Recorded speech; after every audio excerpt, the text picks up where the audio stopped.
तो नमस्कार, आज के इस यूट्यूब वीडियो में आपका स्वागत है। और बेसिकली आज हम जो क्वेश्चन सॉल्व करने वाले उसमें हम द्विघात बहुपद जो रहेगा हमें दिया हुआ रहेगा उसके हमें शून्य ज्ञात करना है। शून्य ज्ञात करने के बाद में हमें जो शून्यक रहेंगे और उसके जो गुणांक रहेंगे उसके बीच में हमें संबंध की सत्यता की जाँच करना है। ठीक है, तो यहाँ पे मैंने लिख दिया है। पहला क्वेश्चन हमें जो दिया गया है वो दिया गया है x⁻² ऋण 2x ऋण 8। ठीक है, इस क्वेश्चन में हमें सबसे पहले करना क्या है, तो मैंने यहाँ पे तीन चीज़ें जो हमें क्वेश्चन में ज्ञात करना है वो मैंने यहाँ पे लिख दी है। तो इसमें सबसे पहले हमें शून्य ज्ञात करना है। शून्य ज्ञात करने के बाद में हमें जो शून्य और गुणांक के बीच में संबंध ज्ञात करना है और उसके बाद हमें जो ये संबंध जो दिया रहेगा उसकी सत्यता की जाँच करना है। ठीक है, तो मैं आपको स्टेप बाय स्टेप ये तीनों चीज़ें बताऊँगा सबसे पहले। ठीक है, तो शून्य ज्ञात करते हैं हम यहाँ पे। शून्य ज्ञात करने के लिए बेसिकली जो हमें जो विधियाँ दी हुई रहती है वो हमें दो विधियाँ दी रहती है। पहली विधि जो रहती है हमें गुणनखंड विधि रहती है। ठीक है, गुणनखंड विधि द्वारा हम शून्य ज्ञात करते हैं। और जो दूसरी विधि जो दी गई रहती है वो सूत्र विधि रहती है। ये सूत्र बेसिकली जो रहता है वो श्रीधराचार्य का सूत्र रहता है। इसके माध्यम से हम जो है शून्य ज्ञात करते हैं। ठीक है, सूत्र विधि। तो मैं आपको सबसे पहले जो अपन जो गुणनखंड विधि से बेसिकली हम जो है सोल्व करेंगे क्वेश्चन। ठीक है, तो हमारा जो क्वेश्चन दिया गया सबसे पहले मैं क्वेश्चन लिख लेता हूँ। जो क्वेश्चन दिया गया x⁻² ऋण 2x ऋण 8। तो शून्य ज्ञात करने के लिए हम सबसे पहले क्या करेंगे, ये जो हमें बहुपद दिया गया इसको शून्य के बराबर लिख लेंगे। और हम इसको ऐसा क्यों कर रहे हैं मैं आपको बता दूंगा आगे। ठीक है, गुणनखंड विधि में सॉल्व करते समय हमें सबसे पहले तो जो हमारा जो द्विघात बहुपद दिया रहता है इसका जो गुणांक रहता है, जो कांस्टेंट रहता है, जो नियत संख्या रहती है लास्ट टाइम जो लिखी रहती है, हमें उसका गुणा x की घात का जो गुणांक रहता है उसके साथ करना रहता है। यहाँ पे x की घात के साथ बेसिकली कौन सी संख्या है, 1 है। तो हमें इस 8 का गुणा इस 1 में करना है।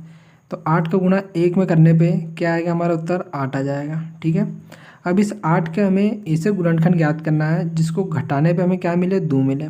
तो आपके दिमाग में आ रहा होगा कि ऐसी कौन सी संख्या है जिसका जो है गुणा करने पे हमें 8 आए और घटाने पे 2 आए। तो मैं आपको सबसे पहले इसमें सीखना कैसे करते हैं मैं इसको बताऊँगा। ठीक है, तो जो 8 आएंगे इसके सबसे पहले जो गुणांक आते हैं क्या आते हैं, 2 × 4। ठीक है, हमारे दिमाग में सबसे पहले ये आता है। पहली बात अपने दिमाग में ये भी आ सकती है, कुछ बच्चे बोलेंगे कि 1 × 8 भी 8 होता है। तो सबसे पहले दिमाग में अपने 1 × 8 है। तो 1 और 8 का गुणा करने पे तो 8 आ रहा है, पर इसको घटाने पे 2 नहीं आ रहा है। हमें बेसिकली घटाने पे कौन सी संख्या चाहिए, जो x का गुणांक है ना, हमें घटाने पे वो वाली संख्या आनी चाहिए अपनी। ठीक है, तो 1 और 8 को यदि हम घटाएंगे तो 1 में से 8 या 8 में से 1 घटाएंगे तो अपना 7 आएगा। ठीक है, तो ये तो अपना उत्तर 2 के बराबर नहीं आ रहा है। दूसरी बार में अपने पास क्या आ रहा है, 2 × 4। तो ये भी क्या होता है, 8 होता है। तो दोस्तों इसमें हमें सिंपली दिख रहा है कि 4 में से 2 को घटाएंगे तो हमें 2 मिल रहा है। तो हमें जो दो संख्याओं की तलाश थी वो तो हमें मिल गई है यहाँ पे। ठीक है, तो हमारी जो दो संख्याएं थी परफेक्ट कौन सी है, 4 × 2 = 8। ठीक है, तब हम इसे किस तरीके से लिखेंगे मैं आपको लिखना सिखाता हूँ। सबसे पहले आपको क्या करना है, जो x² वाला जो x के हाथ 2 वाला जो आपका टर्म है कि उसको लिख लेना है ऐसे एज इट इज़। ठीक है, फिर उसके बाद जो ये नियत संख्या रहेगी इसको भी आपको जैसा है वैसे वैसे लिख लेना है। ठीक है, अब आपको जो भी काम करना है ना वो इस जो x के साथ वाला जो टर्म है ना यहाँ पे करना है, जितना भी काम करना है। ठीक है, बाकी आपको पूरी की पूरी संख्या जो एज इट इज़ लिखना है, माइनस का चिन्ह भी ऐसा कैसे ही लिखना है। ठीक है, अब जो 2x जहाँ पे लिखा हुआ है ना इसकी जगह आप मात्र कोष्टक बना लीजिए। ये थोड़ा स्पेस ज़रा ज़्यादा छोड़िए, ये कि इसलिए मैं बोल रहा हूँ, मैं आपको आगे बताऊँगा। ठीक है, अब इसमें जो हमें दो संख्या हमने ली है ये 4 और 2 लिए। ठीक है, तो 4 को यहाँ पे लिख दीजिए, इसके साथ यहाँ पे x है ना तो यहाँ पे x को लिख दीजिए। ठीक है, और 2 को यहाँ पे लिख दीजिए 2x। ठीक है, अब इसके बीच जो चिन्ह आएगा वो चिन्ह कौन सा आएगा, बेसिकली जो हमारे जो ये नियत संख्या लिखी रहती है ना इसके आगे जो चिन्ह दिया हुआ है यहाँ पे चिन्ह कौन सा है, ऋण का चिन्ह है। तो यही वाला चिन्ह हमें कहाँ पे लिखना है, यहाँ पे लिखना है। तो यहाँ पे ऋण का चिन्ह यहाँ पे लिख देते हैं। ठीक है, अब हम कोष्टक को खोल लेना है। दोस्तों आपको यहाँ पे कोष्टक को खोलने के पहले मैं बेसिक गणित बताना चाहूँगा। आपको पता है कि कोष्टक के बाहर जब धन रहता है अंदर ऋण रहता है। मान लो यहाँ पे a है और b है, तो जब कोष्टक खुलता है ना तो ये संख्या ऐसी की ऐसी रहती है। क्यों, क्योंकि आगे धन का चिन्ह था, तो किसी प्रकार की जो है कोष्टक के अंदर की संख्याओं में चेंजेस नहीं मिले अपन को। देखो कोष्टक खुलने के पहले भी ये जो संख्या थी a जो धन का ही था और b हमारा ऋण का ही था। ठीक है, खुलने के बाद में भी हमारा जो a रहा धन का रहा और b हमारा ऋण का रहा। ठीक है, अब जब ऋण की संख्या रहती है ना, ऋण का चिन्ह रहता है ना, तब हमें सोचना पड़ता है। तो देखिए ऋण का जब चिन्ह रहेगा ना तो इस ऋण का गुणा अंदर जो पहली संख्या लिखी इसमें भी होगा और दूसरी संख्या लिखी इसमें भी होगा। ठीक है, तो ऋण का a में गुणा होगा तो क्या आ जाएगा, ऋण का आ जाएगा। और इस ऋण में गुणा होगा तो क्या आ जाएगा, धन हो जाएगा, तो क्या आ जाएगा, धन का भी। ठीक है, तो यहाँ पे भी हमें यही करना है। हमें बेसिकली इस ऋण का गुणा 4x में हो जाएगा तो क्या आएगा यहाँ पे, x की घात 2 ऋण 4x। ठीक है, फिर इस ऋण का गुणा इस ऋण में होगा तो ऋण और ऋण क्या होता है, धन होता है, तो ऋण की जगह क्या आ जाएगा, धन आ जाएगा, जब धन का 2x ऋण 8। तो बेसिकली हमारे पास ये दो संख्या है जो हमने निकाली थी वो इस तरीके से बन के आ गई। अब आपको बस बहुत ही सामान काम करना है, यहाँ से आपको क्या कर लेना है, कॉमन लेना है ना, दो टर्म बनाना है और इसमें से आपको कॉमन ले लेना है। तो पहले 2 टर्म ये बनेंगे हमारे और दूसरे 2 टर्म ये बनेंगे, इन दोनों में से हमें संख्या कॉमन लेना है। अब संख्या कौन सी कॉमन आएगी मैं आपको बताता हूँ।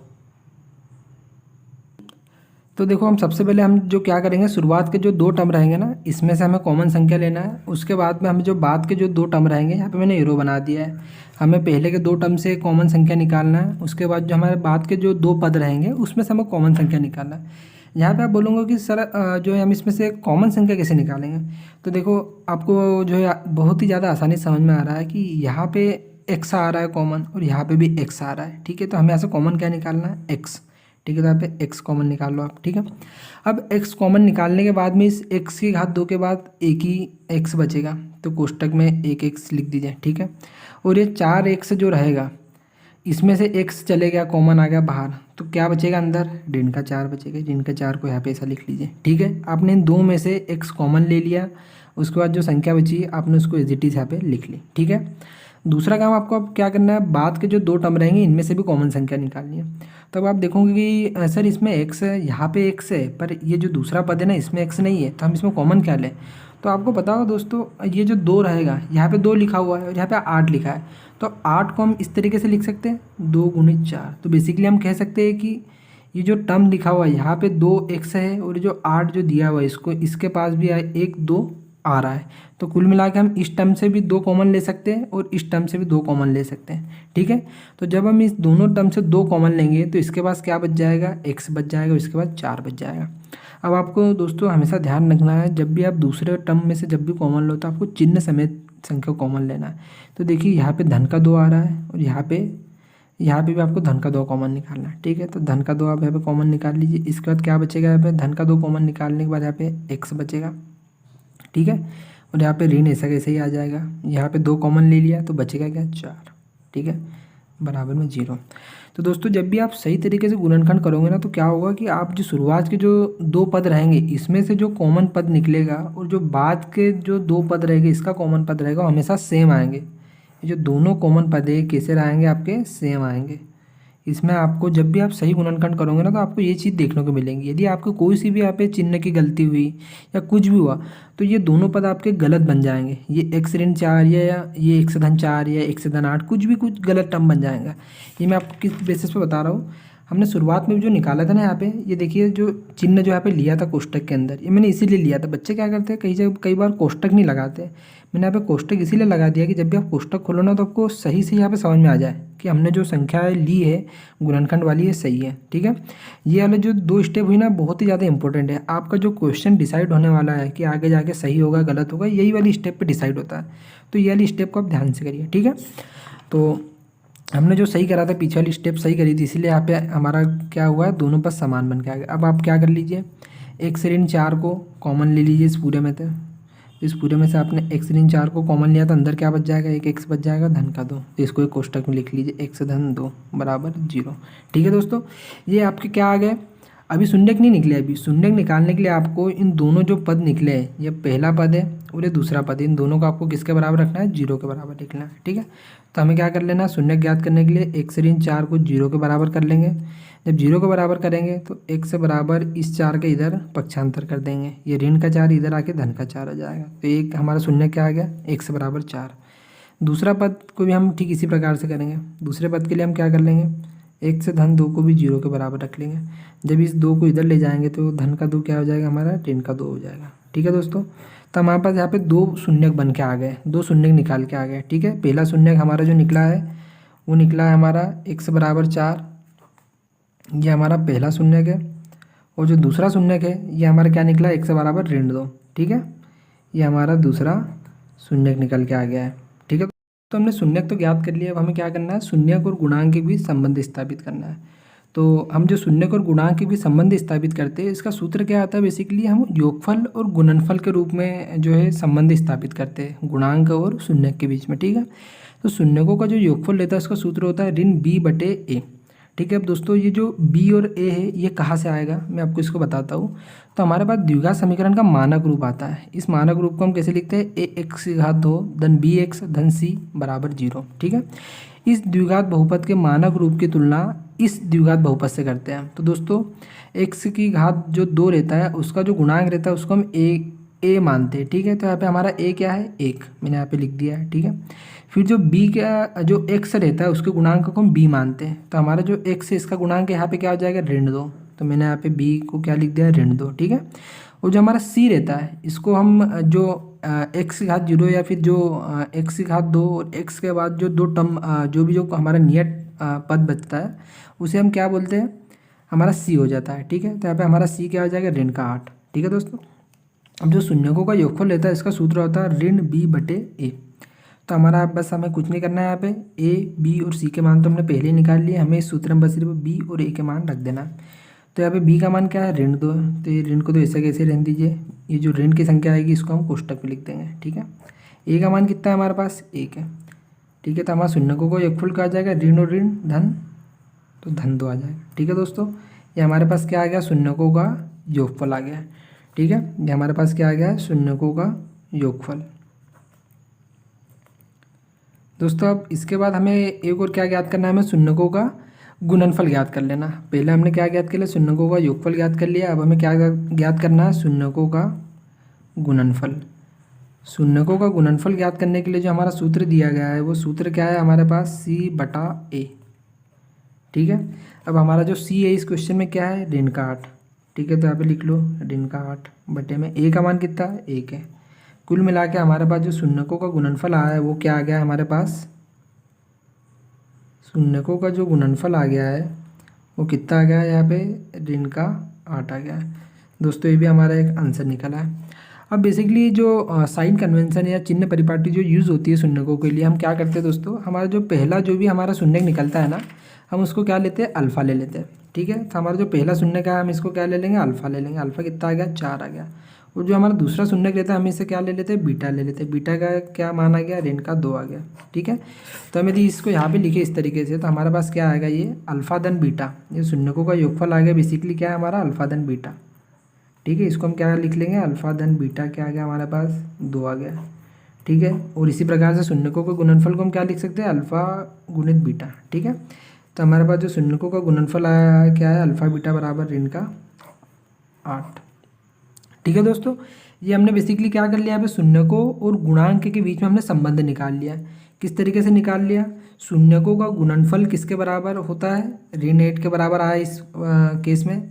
और शून्यकों का जो योगफल था यहाँ पे किसके बराबर आया, धन 2 के बराबर आया, ठीक है दोस्तों। अब हमें बेसिकली यहाँ पे करना क्या है, संबंध की सत्यता की जांच करना है। ये जो हमने निकाले ये सही है कि नहीं, शून्यकों का योगफल और गुणनफल सही है कि नहीं, ये हमने जो निकाले तो हम इसके सत्यता की जाँच कैसे कर सकते हैं। दोस्तों अब हम क्या करेंगे, शून्यकों और जो हमारा जो है ना इसका जो हमने पीछे निकाले हैं उसके हम सत्यता की जांच कर लेंगे। हमने इस सूत्र से जो शून्यकों का योगफल का जो सूत्र है ऋण b बटे, इससे जो हमारा मान आया क्या है, यहाँ पे शून्यकों का योगफल धन 2 के बराबर आया, शून्यकों का गुणनफल ऋण 8 के बराबर आया, ठीक है। तो हम अब सत्यता की जाँच करेंगे।